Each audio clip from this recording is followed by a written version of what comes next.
नमस्कार प्यारे बच्चों, आप सभी का टैगोर स्कूल के इस ऑनलाइन प्लेटफॉर्म पे स्वागत है। आज हम कक्षा 12 में मैट्रिक्स जो प्रश्नावली हमारी चल रही है उसमें एक नया टॉपिक पढ़ेंगे और वो है ट्रांसपोज ऑफ ए मैट्रिक्स। ठीक है, इसका मतलब हिंदी में है परिवर्त, आव्यूह का परिवर्त। ठीक है, आव्यूह का परिवर्त। अब इसका मतलब क्या है ये मैं समझाऊंगा, सिंपल है बहुत ज़्यादा। और इसके अलावा एक टॉपिक आज और पढ़ेंगे हम और वो होगा सममित और विषम सममित, विषम सममित आव्यूह। ठीक है, ये दो टॉपिक पढ़ेंगे। अब एक बात और बता देता हूँ कि सममित और विषम सममित को पढ़ने के लिए हमें आव्यूह का परिवर्त कैसे निकालते हैं वो आना चाहिए ना। और परिवर्त को हम बोलते हैं ट्रांसपोज ऑफ मैट्रिक्स ए। ध्यान से समझना, पहले परिवर्त पढ़ते हैं। ठीक है, अब परिवर्त का मतलब क्या होता है, इसे रिप्रेजेंट कैसे करते हैं। मान लीजिए एक मैट्रिक्स आपके पास ए है, तो पहले तो इसको प्रदर्शित करने का तरीका क्या है वो बता देता हूँ मैं। इसे प्रदर्शित करने के दो तरीके हैं। एक तो ये है कि ए डैश लिखते हैं हम, या फिर लिखते हैं ए टी। ठीक है, ए पर पावर में क्या लिखते हैं, टी। तो ये दोनों का मतलब एक ही है, क्या है, परिवर्त है। अब ध्यान से समझना, इसमें सिंपल एकदम करना क्या होता है, एग्जाम्पल से समझाता हूँ मैं। यहाँ मैंने एक लिखा, फिर दो, यहाँ तीन और चार। एक बार आपको सिंपल छोटा बता रहा हूँ मैं। तो परिवर्त आपसे ये बोले ना कि ए का परिवर्त, ए का परिवर्त जैसे हम ए डैश से लिखते हैं, तो इसमें होता क्या है कि पंक्ति को स्तंभ बनाते हैं। पंक्ति को क्या बनाना है, स्तंभ। इस पंक्ति को उठाना है आपको और यहाँ ऐसे स्तंभ में लिखना है। एक और दो पंक्ति में इसे मैं लिखूंगा स्तंभ में। अब दूसरी पंक्ति को उठाएंगे और दूसरा स्तंभ बनाएंगे, तो यहाँ क्या आएगा, तीन और चार। बस यही है ए डैश, बहुत ज़्यादा सिंपल है। अगर मैं 3x3 में बताऊंगा, मान लीजिए ए मेरे पास इस प्रकार है। यहाँ मैंने लिखा A B C D E F G H और आई। अगर मैं आपसे बोलूँ कि ए डैश निकालिए, इसका मतलब इसका ट्रांसपोज निकालो, तो पहले ए बी सी है पंक्ति में, अब इसको हमें कहाँ लिखना होगा, स्तंभ में लिखना होगा। दूसरी पंक्ति को दूसरा स्तंभ बनाएंगे, डी ई और एफ, और तीसरी पंक्ति को तीसरा स्तंभ बनाएंगे।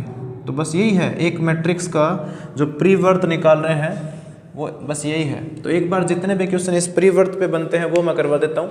अगर बाद में आज इस लेक्चर में अगर सममित और विषम सममित के क्वेश्चन आएंगे तो मैं आप लोगों को सममित और विषम सममित की थ्योरी करवा दूंगा। उसमें क्या है, ये भी सिंपल है। सममित में मैं बता देता हूँ, सममित में ए मैट्रिक्स और उसका ट्रांसपोज बराबर होता है।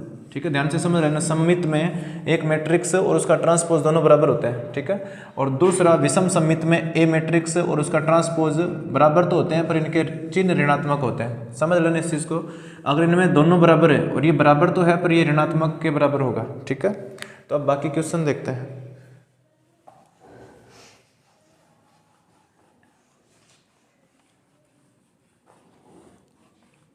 तो 3.3 जो प्रश्नावली है उसमें पहला क्वेश्चन देखिए। इसमें ये लिखा हुआ है कि ना, फर्स्ट क्वेश्चन में भी बहुत सारे क्वेश्चन दे रखे हैं। ये बोला गया है कि इनके परिवर्त निकालो। आपको एक मैट्रिक्स दे रखी है, जिसे मैंने ए लिख दिया। इसमें लिखा हुआ है 5, 1/2 और -1।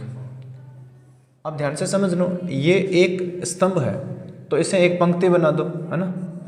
ए डैश लिखना है, ए का ट्रांसपोज लिखना है, तो इसे मैं क्या लिखूंगा, 5, 1/2 और -1। बस यही है।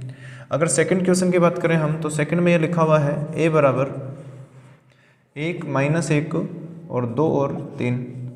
अब इसका आपको ट्रांसपोज लिखना है, तो ध्यान से देखना, ट्रांसपोज में लिखता हूँ तो ये 1 और -1 यहाँ, इसको मैंने क्या बना दिया, पंक्ति को स्तंभ, और 2 और 3 को मैं यहाँ लिख देता हूँ। तो ये पंक्ति, दूसरी पंक्ति को मैंने क्या बना दिया, दूसरा स्तंभ बना दिया। ठीक है, अब तीसरा क्वेश्चन देखो। इसमें एक मैट्रिक्स दे रखी है आपको, लेकिन वो मैट्रिक्स 3x3 है। ठीक है, उसकी कोटि कितनी है, 3 है। तो यहाँ -1, 5 और 6 दे रखा है, √2, 5 और 6 है, और 2, 3 और -1 है। अब इसका भी आपको ट्रांसपोज निकालना है, परिवर्त निकालना है, तो -1, 5 और 6 यहाँ आएगा। यहाँ जो पंक्ति है उसे स्तंभ बनाना है। ठीक है, √2, 5 और 6, और इसे भी बनाएंगे हम तो 2, 3 और -1। तो परिवर्त बनाना तो आपने सीख लिया। फर्स्ट क्वेश्चन में सिंपली आपको परिवर्त बनाने के लिए बोला गया है। ठीक है, सेकंड क्वेश्चन देखिए। देखिए ये आप सोच रहे हो सर इतने क्वेश्चन सिंपल आते हैं क्या? ये नहीं आते, मैं फिर बता देता हूँ, लेकिन इनका यूज़ होता है बड़े क्वेश्चंस में। जो बड़े सवाल होते हैं उनमें ये जो पार्ट है यूज़ होता है बीच में, ठीक है, तब हमें सीखना ज़रूरी है। दूसरा क्वेश्चन देखिए, इसमें लिखा हुआ है एक आपको मैट्रिक्स दी हुई है 3/3 की, -1 2 और 3, फिर 5 7 और 9 और -2 1 और 1 है, ठीक है। और एक मैट्रिक्स और दे रखी है, वो है बी। इसमें ये लिखा हुआ है -4 1 और -5, फिर है 1 2 और 0, 1 3 और 1 है। आगे लिखा हुआ है तो सत्यापित कीजिए कि, आपको सत्यापित करना है। उसमें ये लिखा हुआ है a+b का ट्रांसपोज। आपको सत्यापित करना है कि पहले a और b को आप जोड़िए, फिर उसका ट्रांसपोज निकालिए, और फिर ये सत्यापित करना है कि a का ट्रांसपोज और b का ट्रांसपोज अलग अलग निकालिए, और इनको जोड़ने पर भी इतना ही आना चाहिए। तो आपको पता ही चला ये कि हमें a का ट्रांसपोज निकालना पड़ेगा, b का ट्रांसपोज निकालना पड़ेगा, और a और b को जोड़ेंगे उसका भी ट्रांसपोज निकालना पड़ेगा। तो तीनों काम पहले करो, फिर इनको अमल करेंगे। तो सबसे पहले मैं एक काम करता हूँ, a और b को जोड़ते हैं। जोड़ने का मतलब है इनके संगत अवयव जोड़ेंगे। तो पहले मैट्रिक्स लिखना पड़ेगा, -1 5 और -2, फिर यहाँ 2 7 और 1, यहाँ आएगा 3 9 और 1। अगर मैं दूसरी मैट्रिक्स को इसमें जोड़ता हूँ, वो है b, -4 1 और -5, 1 2 0 और 1 3 1। और जोड़ते वक्त आपको पता है, ये हमने लास्ट एक्सरसाइज में सीख लिया है, संगत अवयव जोड़ते हैं। तो यहाँ -5 आएगा, 2 और 1 कितना हो गया 5, और 3 और -5 कितना आएगा -2, 5 और 1 कितना हो गया 6, 7 और 2 कितना हो गया 9, और 9 और 0 कितना हो गया 9, -2 और 1 कितना हो गया -1, 1 और 3 कितना आएगा 1 और 3 कितना आएगा 4, 1 और 1 कितना आएगा 2। कोई गड़बड़ हो रही है क्या? कहाँ पर? यहाँ 2 और 1, सॉरी यहाँ 3 आएगा। Thank you. यहाँ वापस देख लो आप, थोड़ा एक गड़बड़ हो रहा है कि यहाँ मैंने 2 और 1 को यहाँ 5 लिख दिया था, पर आपको पता है कितना होता है 3, सॉरी। फिर नेक्स्ट देखिए, ये था a+b। अब हमें पता है कि देखो यहाँ a+b का हमें ट्रांसपोज तो निकालना ही है। तो a+b का जो ट्रांसपोज निकालेंगे, तो इसका मतलब ये हुआ कि अब a+b है, इसका ट्रांसपोज निकालना है हमें। तो इस मैट्रिक्स के जितने भी पंक्ति है उनको स्तंभ बनाना है। तो -5 3 और -2 ये पंक्ति में था, अब मैंने इसको स्तंभ बना दिया। 6 9 9 आएगा, 6 9 और 9, यहाँ -1 4 और 2, ठीक है।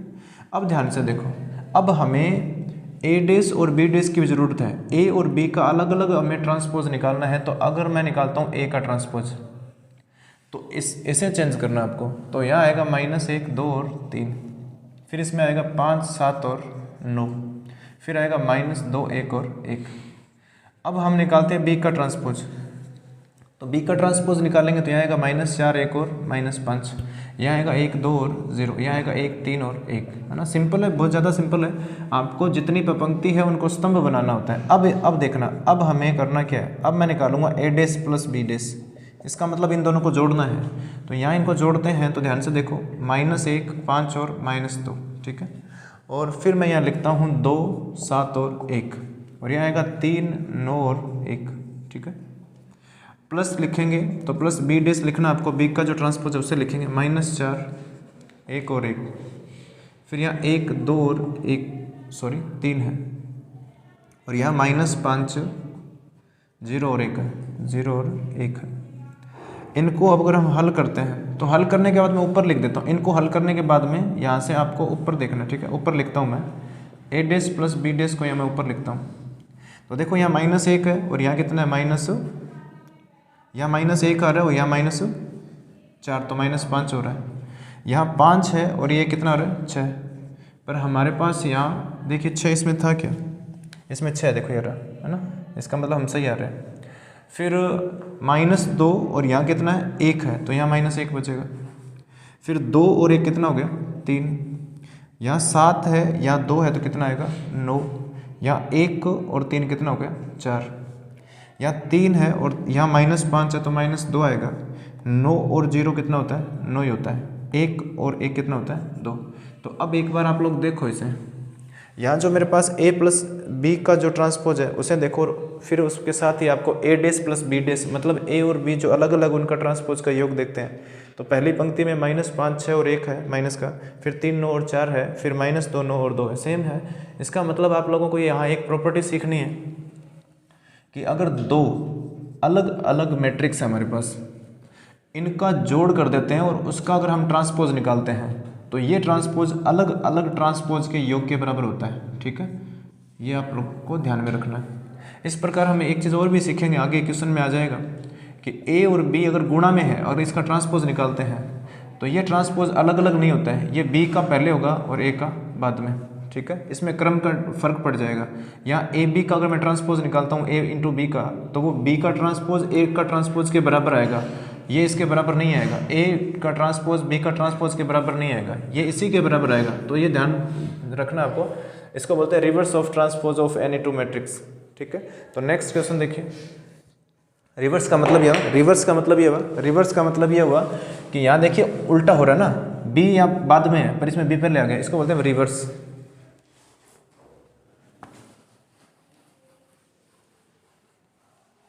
नेक्स्ट क्वेश्चन देखिए, वो भी इसी में ही है, सेकंड में। सेकंड में प्रूव करना है तो हमें ए बी को नहीं हटाना चाहिए था, क्योंकि ए बी की तो जरूरत पड़ने वाली है।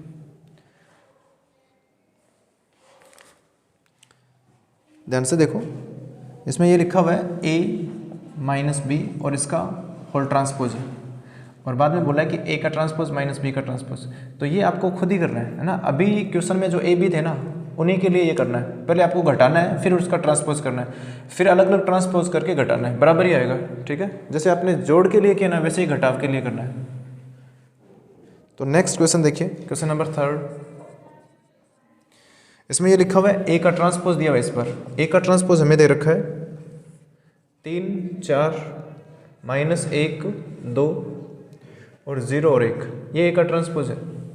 फिर b दे रखा है, और b दे रखा है इसमें -1 2 और 1, फिर 1 2 और 3। आपसे बोला गया तो सत्यापित कीजिए, है ना। आपसे ये बोला गया तो सत्यापित कीजिए।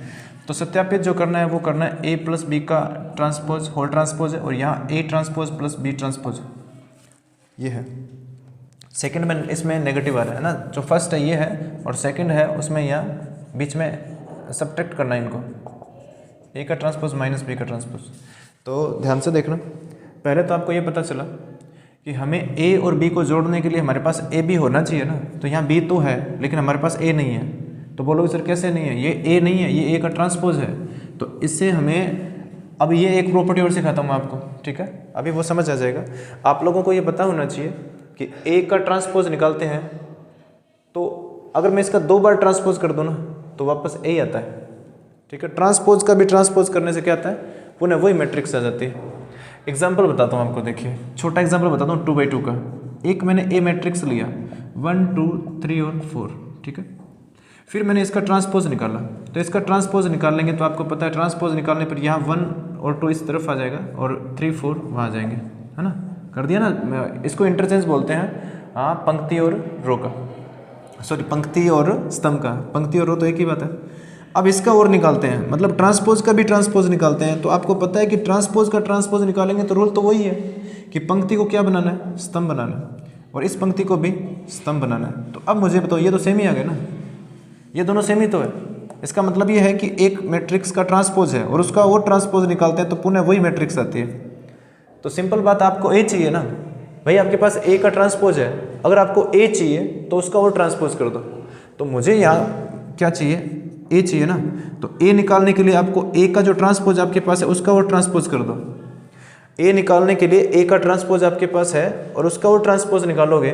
देखो ट्रांसपोज मैं बार बार बोल रहा हूँ क्योंकि परिवर्त बोलना थोड़ा डिफिकल्ट है, तो इसलिए ट्रांसपोज और परिवर्त का मतलब एक ही है। ठीक है, केवल लैंग्वेज चेंज हो रहा है।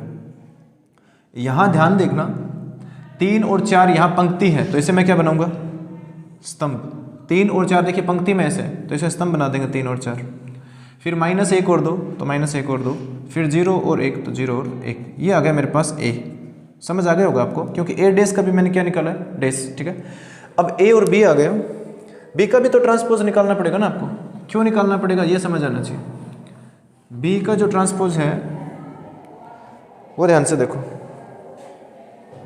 अरे जरूरत पड़ने वाली है ना, ए और बी तो हमारे पास है, ए आ गया, बी पहले से था, ए का ट्रांसपोज है लेकिन बी का ट्रांसपोज थोड़ी है हमारे पास, बी का ट्रांसपोज निकालना पड़ेगा। तो बी का ट्रांसपोज निकालने के लिए इनको चेंज करते हैं। तो यहाँ जो 1 1 है ये सॉरी -1 2 और 1 है, इसे मैं लिखूँगा -1 2 और 1, क्योंकि जो पंक्ति में होते हैं उन्हें स्तंभ में लिखना होता है। फिर ये जो 1 2 3 है ये पंक्ति में, तो ये कहाँ जाएंगे, स्तंभ में, 1 2 और 3। ठीक है, अब आपको पहले जोड़ना है फिर इसका ट्रांसपोज करना है। तो पहले a प्लस बी जोड़ते हैं हम, यहाँ लिखा मैंने a प्लस बी, ए और बी को जोड़ेंगे तो a आपके पास है ना, ये रहा 3 -1 0, फिर 4 2 और 1, ये मैंने क्या लिखा है a, प्लस यहाँ लिखेंगे b। अब b कितना है, b हमारे पास ये है, तो यहाँ मैं लिखूँगा -1 को 1 को 2 2 और 1 और 3। इनको अगर हम जोड़ते हैं तो संगत अवयव जोड़ेंगे, 3 में से 1 घटाएंगे तो कितना आएगा 2, -1 और 2 कितना हो गया 1, 0 और 1 कितना हो गया 1, 4 और 1 कितना हो गया 5, 2 और 2 कितना हो गया 4, 1 और 3 कितना हो गया 4। तो ये हमारे पास आया है a प्लस बी, लेकिन हमें a प्लस बी का क्या निकालना है, ट्रांसपोज निकालना है। a प्लस बी का क्या निकालना है, ट्रांसपोज निकालना है। तो यहाँ मैं लिखूँगा a प्लस बी और इसका ट्रांसपोज, और ट्रांसपोज निकालने के लिए आपको पता है जो पंक्ति में होते हैं वो कहाँ जाते हैं, स्तंभ में। ये देखिए पंक्ति में, तो ये मैं यहाँ क्या लिखूँगा 5 4 4। ठीक है, समझ लो ध्यान से, ये देखिए पंक्ति है तो ये मैंने क्या बना दिया, स्तंभ। ठीक है, ये आ गया मेरे पास a प्लस बी का होल ट्रांसपोज। अब इनका अलग अलग जो ट्रांसपोज है हमारे पास पहले से, इनको हम जोड़ते हैं। तो ध्यान से देखना, a dash plus B dash, a dash plus B dash, इसका मतलब ये है कि आपको a और b का जो अलग अलग ट्रांसपोज है उनको जोड़ना है। आपके पास a का ट्रांसपोज ये है तो मैं लिख देता हूँ, ध्यान से समझना। यहाँ लिखा हुआ है 3 4, फिर है -1 2, फिर है 0 और 1। अब जोड़ना है तो b का जो ट्रांसपोज है वो देखो कहाँ है, ये रहा b का ट्रांसपोज, -1 और 1, 2 और 2, 1 और 3। इनको जोड़ेंगे तो ध्यान से देखो, ये 3 में से 1 कम हो रहा है तो कितना आएगा 2, 4 और 1 कितना आएगा 5। यहाँ -1 है पर यहाँ कितना है 2 है, प्लस का है तो यहाँ आएगा 1, 2 और 2 कितना हो जाएगा 4, 0 और 1 कितना हो रहा है 1, और 1 और 3 कितना हो जाएगा 4। ठीक है, तो अब यहाँ कंपैरिजन करो, ये दोनों सेम आ रहे हैं ना, ये दोनों मैट्रिक्स सेम आ रहे हैं, बस यही प्रूव करना था। तो बात तो वही बच गई ना कि ये आपको अपने आप करना है। ठीक है, इनको घटाएंगे पहले, किसको घटाएंगे, जैसे यहाँ जोड़ रहे हैं ना वैसे इनको घटाएंगे, फिर इसका ट्रांसपोज निकालेंगे, किसका a माइनस बी का ट्रांसपोज निकाल लेंगे, और जो अलग अलग ट्रांसपोज हमारे पास है उनको घटाएंगे, इक्वली आएगा। तो ये आपको अपने आप करना है। ठीक है, तो ये था क्वेश्चन नंबर 3, और नेक्स्ट क्वेश्चन नंबर 4 हम करेंगे नेक्स्ट क्लास में। तब तक के लिए आप देखते रहिए RNTS स्कूल सरदार शहर। धन्यवाद।